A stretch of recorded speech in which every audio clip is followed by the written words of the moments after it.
I stumbled into Jan's France and we talked about her class, and the rest, as they say, is history. So for me, it was an amazing look at that little White House. I hope that I've given back some things. I love teaching that class. There's a lot of wonderful non-for-profit agencies in this area.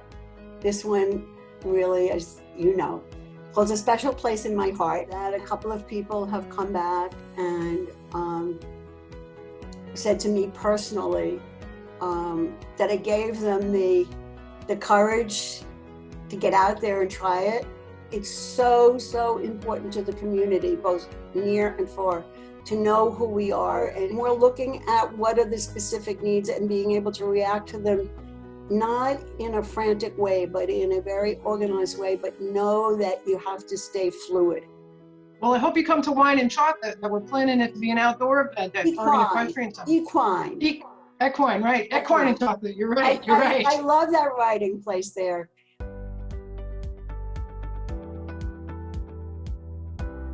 The Women Rights Information Center in Englewood means a lot to me.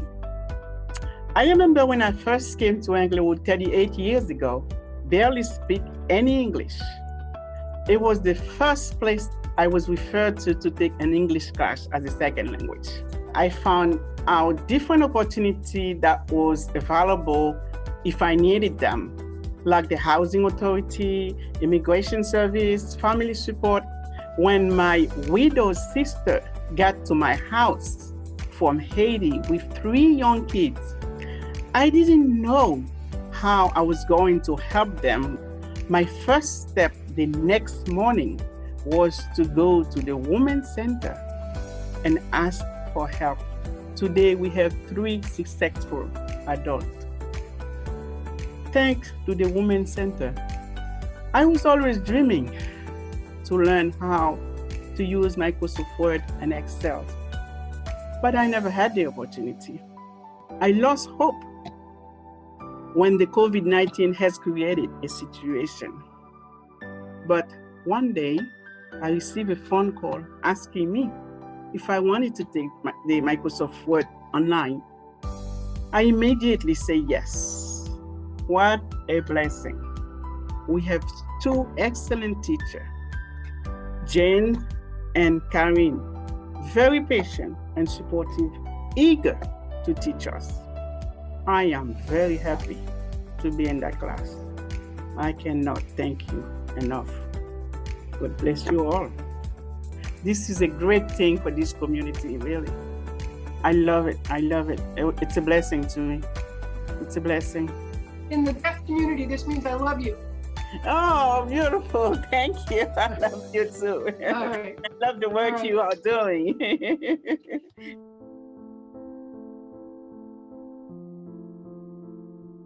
I was married and got divorced. I guess I'm the true definition of a displaced homemaker. I was married for 20 years. I had 7 children with my husband. I was a registered dietitian in my previous life before I got married. And after I had my last 3 babies, I realized that I had let that credential go. I didn't do it on purpose. I just lost track of the years and I didn't keep up with the continuing education. It sounds like you're doing a great job, mom and daughter. You sound amazing. Like, when are you gonna have time to find a job with everything you're doing?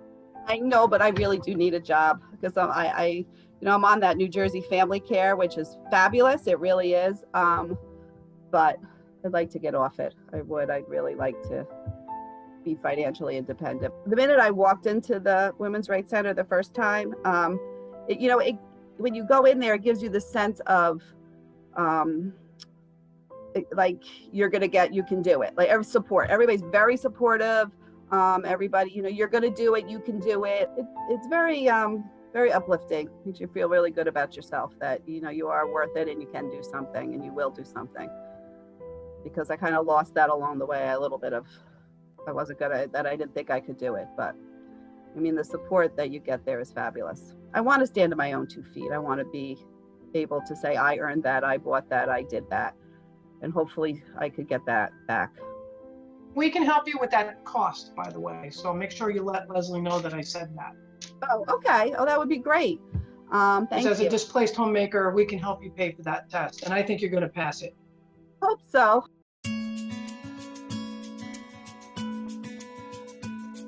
I'm a cancer survivor right now, going through treatments.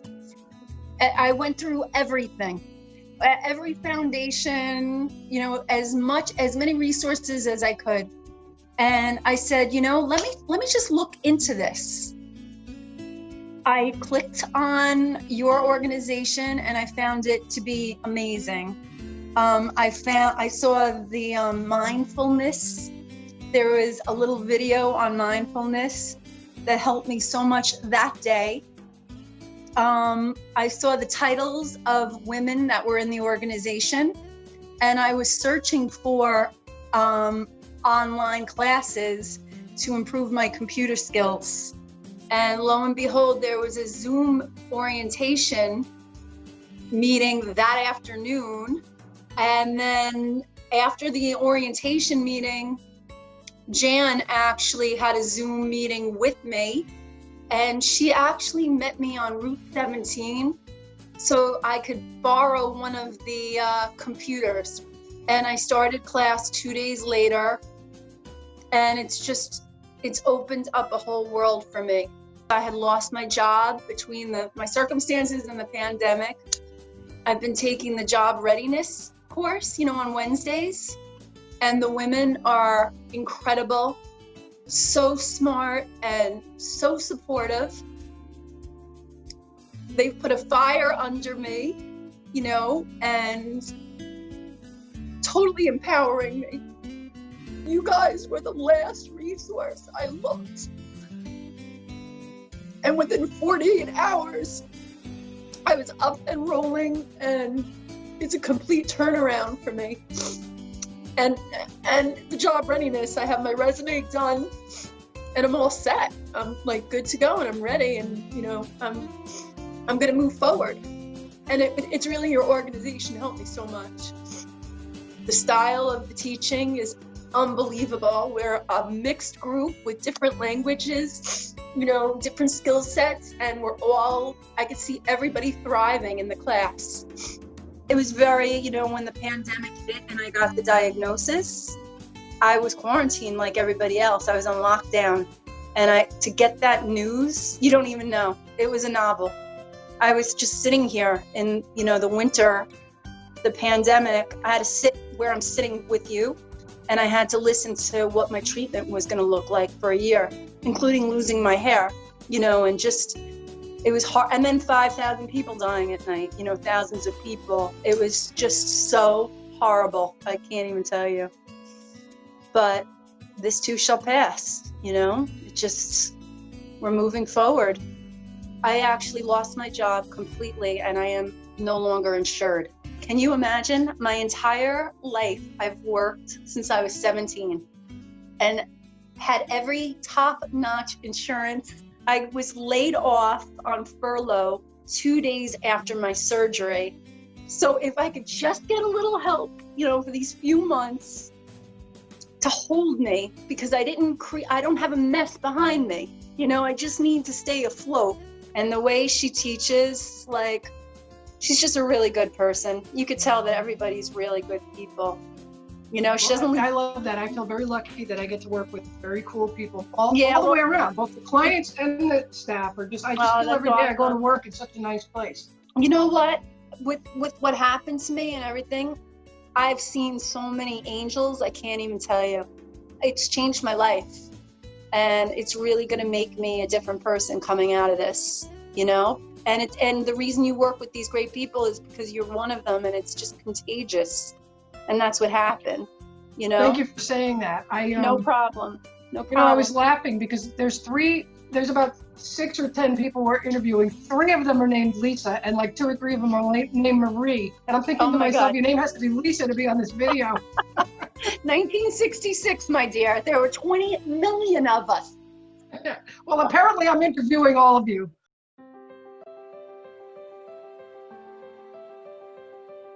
So here's the main question is, even though you don't consider yourself a client, I think we're all clients of the Women's Center, right?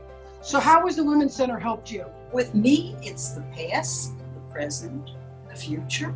The past is that I was with the Women's Center when Phoebe and a couple of other women went to Hackensack on a dark night. I became a volunteer. And of course, I came to the Women's Center because since its inception, it had been in my life. It's very gratifying. I mean, I feel proud to be associated with the center. I feel like it's always helping women. And I consider the Women's Center really grassroots organization. We are just there to help women and a few men that come in. I feel very gratified when I know that a woman who perhaps comes from an abusive background and she finds a path, she comes to the center, she meets with a counselor, she gets into a program. That's gratifying to me. And the future would be continuing all of the programs, all of the counseling services that are going on now and adding. I mean, the computer program is wonderful. The shared housing is fabulous. That would be continuing. So I see that in the future. It's part of my life. It's not a background. It's a foreground.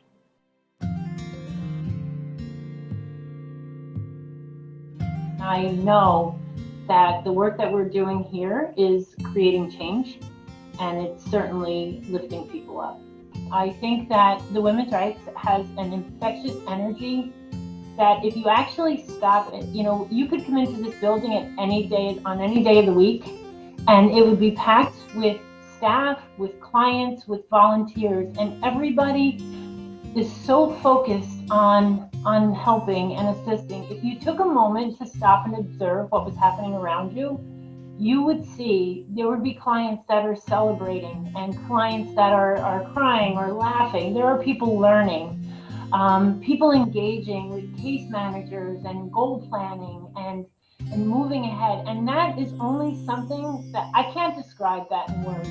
That is something to be felt, and it's that energy that sort of radiated throughout this whole building, and we could move. We had this momentum to move in that, and I actually get goosebumps saying it because it is such a significant part of who we are. I've never experienced that from any building or agency that I went into. That energy is alive. The opportunity I had to interview people for this video, which was very open-ended, I really just wanted people to talk about what women's rights did for them, what they felt like as a result of being involved with us. And it struck me, the big impact that we've made on people's lives. And I get so busy in my day-to-day work, in my day-to-day insanity and chaos, that I forget that this place is really about saving lives and helping people get their lives back on track to a place that feels dynamic and fulfilled and people have purpose in their life again. So it's been a good exercise for me to have to talk to people and hear what they have to say, remind me that we're making a difference in people's lives. I view it honestly as a place of hope and healing, because we have this unique ability to provide an array of services, because coming in here you can receive housing supports, welfare supports, educational supports, job supports, and all of these things can be done under this one roof. It's the small things that make a big difference.